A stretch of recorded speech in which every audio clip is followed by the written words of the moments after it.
Without further ado, let's say hello now to the killer gorilla himself, Jared Canonnier. There he is. Jared, how are you, sir? Congratulations. I'm doing good, Ariel. Thank you very much. Yes, thank you so much for coming on the show. I really appreciate it. So a lot to talk to you about here. Could I ask, you have that first round, and he's a much different fighter in the second round. All of a sudden, it seemed like he got super, super tired. It seemed like, if this was a video game, he was going down to zero. Were you noticing that as well? And why do you think he got tired so quickly? Well, man, he shot 13 shots in that fight. That's a lot of takedowns. He was successful on 3, but wasn't able to capitalize on, do any damage or do anything big. He threw that rear naked choke on at the last seconds of the first round, but nothing for me to really concern myself with. I felt fine. But that's a lot of takedowns. On top of that, I was in his face the whole time, applying pressure, smart, patient pressure. He was doing his best to keep me away from him so that he can get in close safely. But that's usually how it goes. It's hard to fight off of your heels. You get tired faster. You're not really in control of what's going on in the octagon. You're sort of reacting and waiting for openings and opportunities. So it's sort of like a fight or flight sort of thing on his side of the the cage, if you will. And that is exhausting mentally and physically. So I think that's what it was. He felt the pressure from the start. He was trying to get those takedowns. They weren't all successful. And it's a lot of energy he expended. So I think that's what it was. So safe to assume that even though he may have won that first round, you weren't sweating it going to the second. You kind of felt really confident that this was going to go in your favor despite that, because of all the energy that he was exerting and because of how you were fighting. I wasn't really thinking about the first round after the first round ended. It happens. You put that stuff in the past and you get right back to, business at hand, which is winning the fight. So that was it. I didn't really concern myself with how the first round went. Had it gone to the third round, then that's when I would start making considerations on what do I got to do in this round to win the fight. But it is what it is. I got a good feel of him in that first round. He was slowing down in that second round, which made it even easier to get my game plan going, get some strikes off, get moving around on him, and find those openings, I guess. For someone who's never been in that spot before, can you even put into words like what it is like hitting a man with elbows like that and then just kind of seeing their body? I mean, like, he just goes out. And so I would imagine like there's no resistance anymore. What does that feel like when you're dropping elbows like that on an opponent who's about to go out? It happened so fast. It was a punch and like 3 elbows, and it happened so fast. It was just, you don't really feel the impact or anything. You just feel the that slight resistance. His head bounced off the elbow. So, his head gave way to the force that I was bringing down on him. My elbow's kind of sore afterwards, but wow, it's hard to really say what it feels like. I was just going through the motions, I guess. His team threw in the towel, but it didn't really matter, obviously, because the ref was just about to stop the fight anyway. Would you like to see more of that in MMA? We don't really see that often in our sport. We see it in boxing quite a bit, but not really in MMA. Usually, the finish comes in so many different ways in MMA, and it can come fast or it can be like a long, drawn out thing. Whereas in other sports like boxing, the damage is usually directed towards the brain, which is why guys will throw in the towel to save the brain. As far as MMA, you got joint locks, chokes, kicks. You can finish a fight with body shots, leg kicks and stuff like that. So in that position, yeah, it was definitely smarter to the corner to throw the towel in if the ref wasn't going to be there to stop it. If Brunson would have been able to stave off some of those attacks, but not all of them, it was still damaging. I hit him with the elbow standing, and that definitely rocked him. He was on Clear Street the whole time. The fact that I was able to just take him down with a whizzer and head control, letting this corner know that, hey, he's not there right now. And then as soon as I started laying it down, I was like, nope, he's done. So the corner did their best to try to save him as soon as possible. Unfortunately, those 3 elbows were super effective. And ultimately, I hope Derek's brain is okay. I'm just there to defeat the body. I don't want to like give him any lasting damage or anything. The man has a family at home, and I want him to be able to go over there and be with them and be, the normal Derek, the one that they saw leave for fight week, and I want that to be the same one to come back, after the fight. So, but this is her business. It is what we do. It's the name of the game, and it's the risk that we all sign up for. So, I did my job. The ref did his, and Derek definitely did his. So, it is what it is. Obviously, this was a big fight with potentially big stakes. Dana White stopped short at saying this was a number 1 contender fight at the press conference on Thursday, but everyone was kind of thinking this was. Did you feel any extra pressure, any extra nerves, because you knew that you were so close to finally getting that shot if you had a big performance? No, it was just about beating Derek. It didn't matter who or what was going on before or after. It was just only about winning that fight. It's always only about winning the fight. Even when it was a little bit of pressure when I fought Robert, but I wouldn't say it was pressure that inhibited my performance. I think it was the broken arm that sort of inhibited my performance against Robert. But no pressure. Business as usual, man. There's always going to be that pressure. There's always going to be the fans and the analysis, and everybody's an analysis when it comes to this sport. Right. This social media thing. So everybody's got their opinions, and I don't listen to now one of them, especially now after the fight's over and there's the prospect of me fighting Izzy. There are those who support me, but there are those who think that I don't have a chance and blah, blah, blah, blah, blah. I'm not listening to that. I'm trying to not even look at it. If I see anything that has a hint of negativity, I'm going to, I'm not even going to give it the energy it needs to survive, which is attention. I'm not going to give any of that shit attention. So, that's good. That is what it is. If you come into my feed tagging me with that negative shit, I'm playing this simple. I'm gonna block you, man. I ain't got no time for that bullshit. Y'all just slinging hate, slinging venom, and y'all ain't got the courage to do it your damn self. So everybody's just a bunch of cowards and pussies behind these keyboards. Hey, man. So I didn't got no time to really entertain them. I feel you on that. It's too much. I can't imagine the type of person that would write to a fighter after a fight some negative stuff about, like that to me blows my mind, that they would actually go out of their way to write some stuff about you. You walked into a cage, and in your case, like you finished a guy who was on fire, and still write negative things. I don't know what kind of stuff you got, but if someone is writing you that stuff, that's an absolute maniac. I mean, that is just a crazy person. Yeah, I've seen some stuff, but I don't look at it all. I'm not even, my phone is full of notifications that I keep clearing out and stuff like that. Some good, some bad. So a lot of the good stuff I'm missing. I'm sorry, guys. I would love to give you guys my gratitude for your support and all that stuff, but I'm not putting my energy into this device that's trying to suck my energy out of me. Amen. Yeah, anybody who does that is a very low frequency, low vibrational individual. They thrive and strive off of the negative aspects of this reality that we live in. All they want to do is talk down on people. They don't want to lift nobody up. They don't want to see a better world. They're living in the world of shit. Just like Leonard Lawrence from what's that movie called?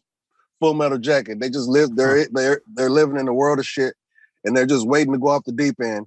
And they're just a bunch of pussies that can't take it. So fuck them. Hey, I love it. I love it. Did you watch Izzy's fight? I saw it for the most part. I was in the back doing a whole bunch of things, going from one place to another.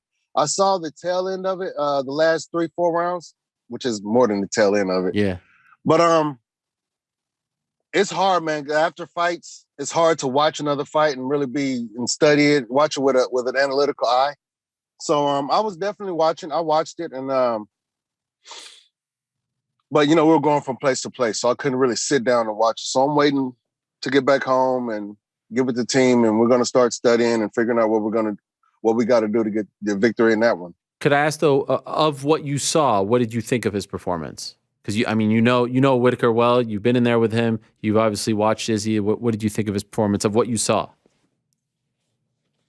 I thought Izzy looked just as good as he always does, very smart, tactical, technical. And his corner his corner's always there. They're always there to reinforce his abilities. So it's a dream team is what it is, But again, I'd have to watch it again with a more analytical eye to see all the small things, the small variances in the fight that go on.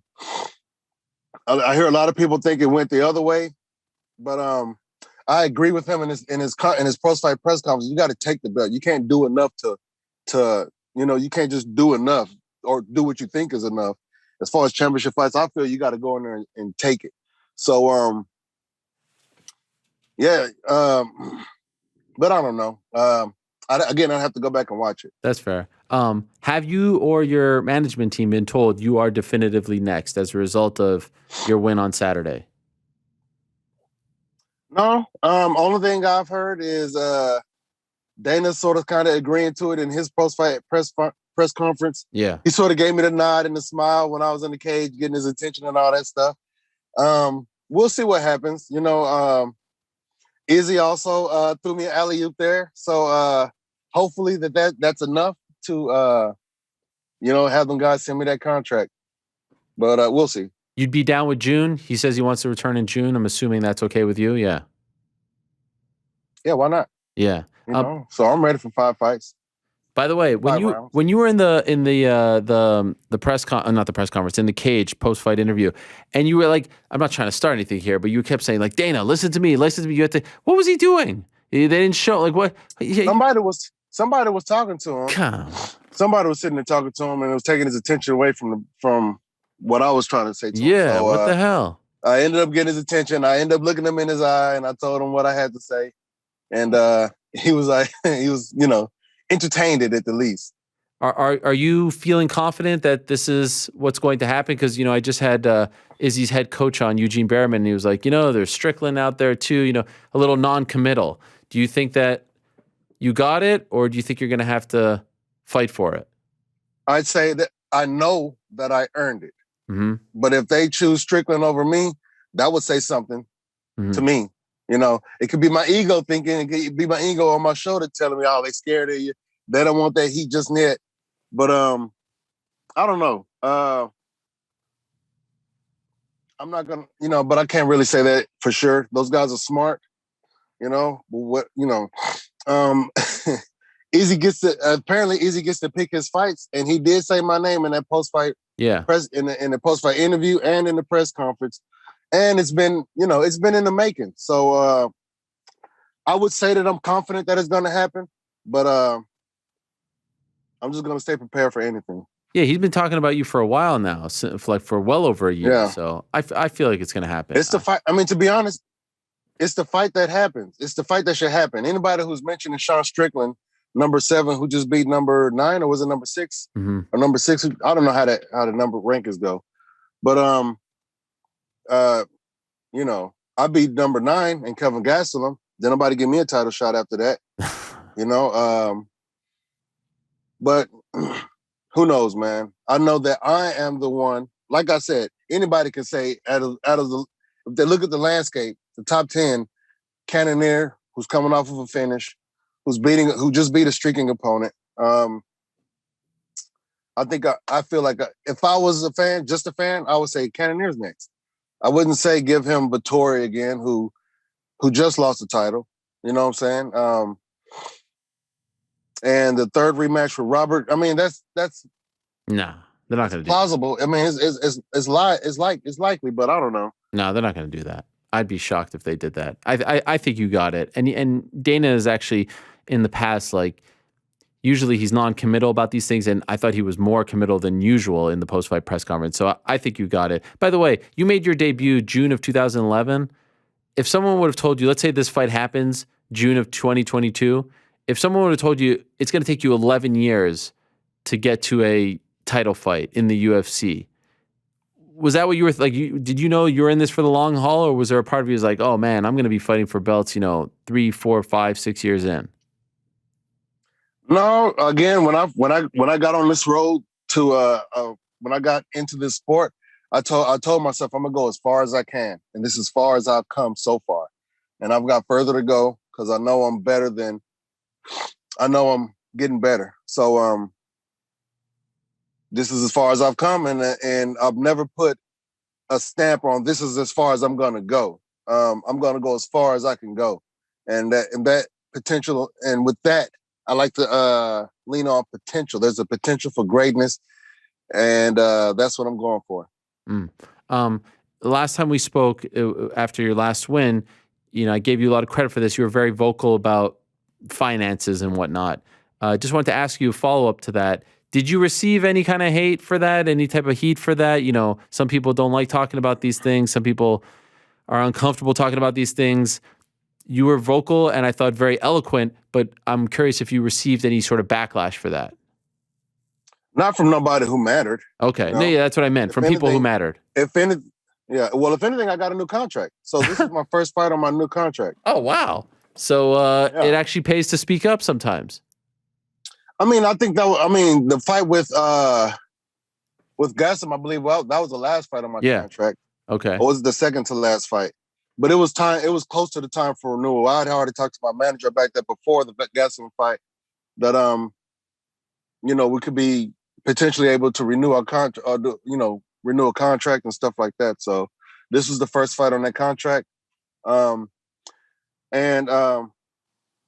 Everybody thinks that everybody goes back to that and say that I was complaining to the UFC about my pay. I'm like, no, I've never complained to the UFC because I'm the one who voluntarily signed the contract. They didn't make me sign those contracts or anything like that. Only thing I said is that, I feel that us being a major organization on ESPN and all that stuff, UFC athletes should definitely get paid the same way that NFL, NBA athletes should, or compensated to a certain degree because, injuries, families, all that kinds of stuff.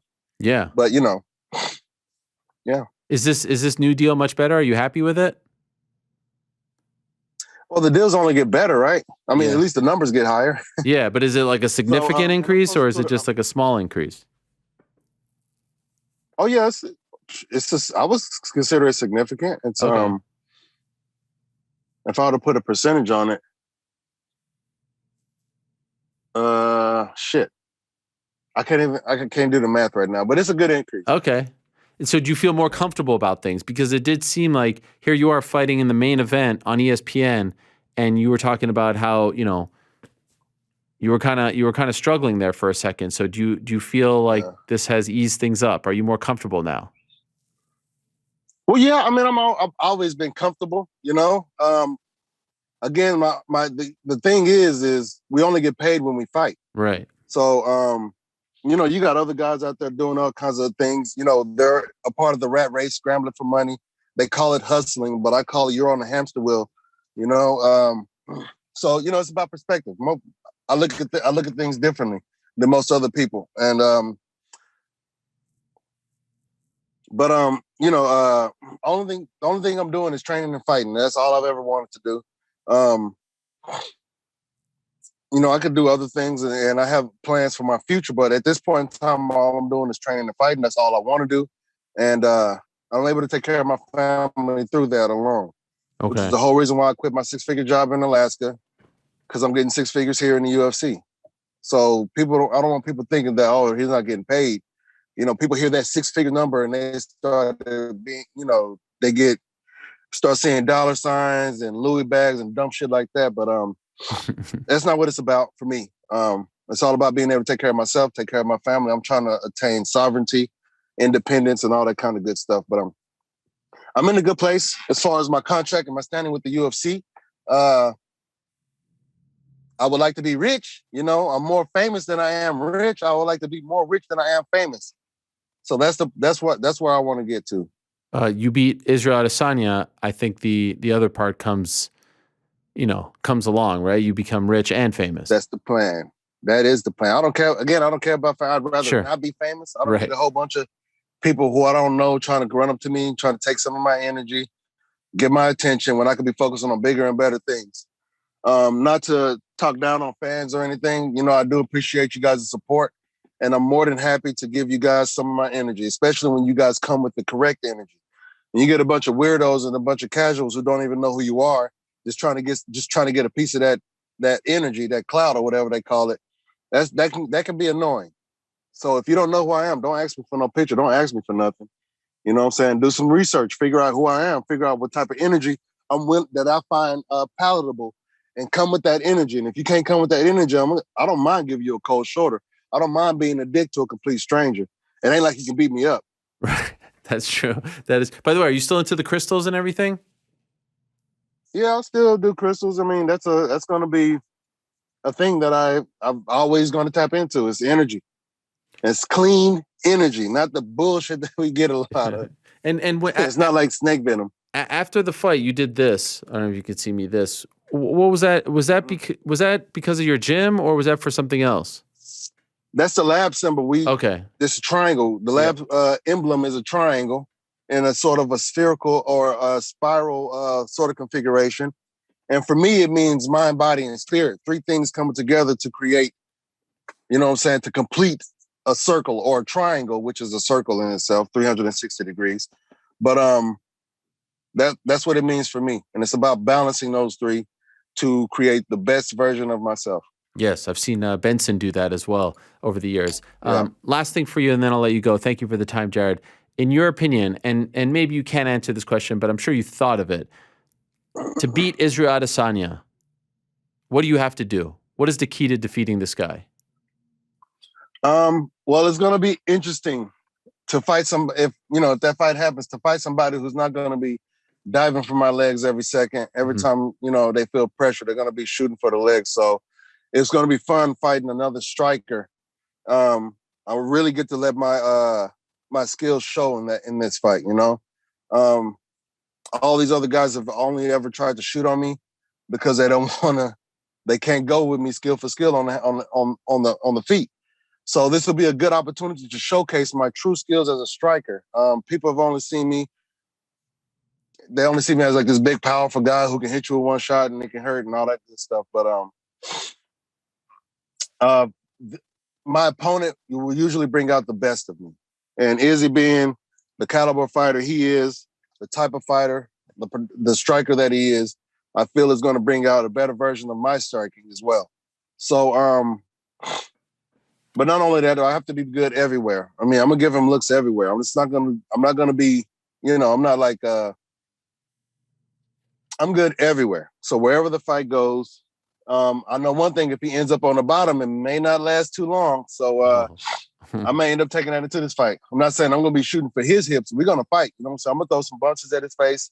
I'm going to throw some punches at his bottom. I'm going to definitely kick his legs out from underneath him. So he's going to do the same. But it's going to be a good fight. That's for sure. That's the only thing I can say right now.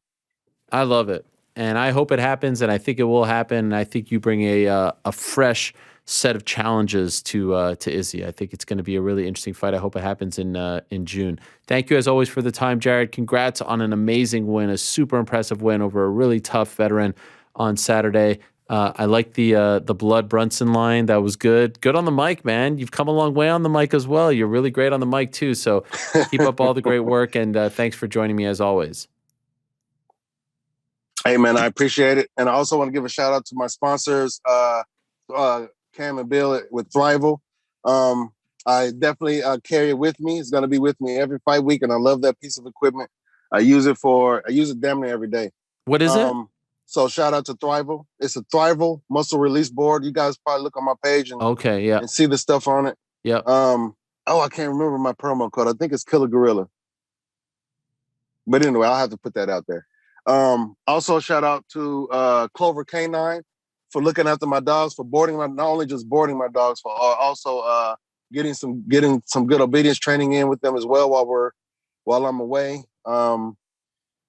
So if you guys are in Phoenix and you have a dog, an unruly animal that needs to learn some respect, send them to Clover Canine. He will definitely teach them how to put some respect on your name, and that amongst other things.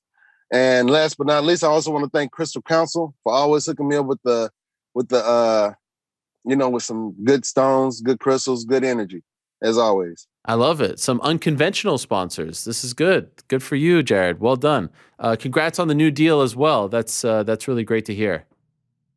Thank you very much, Harry. I appreciate it. All right. I'll talk to you soon. There he is, Jared Canonnier. In my opinion, the new #1 contender.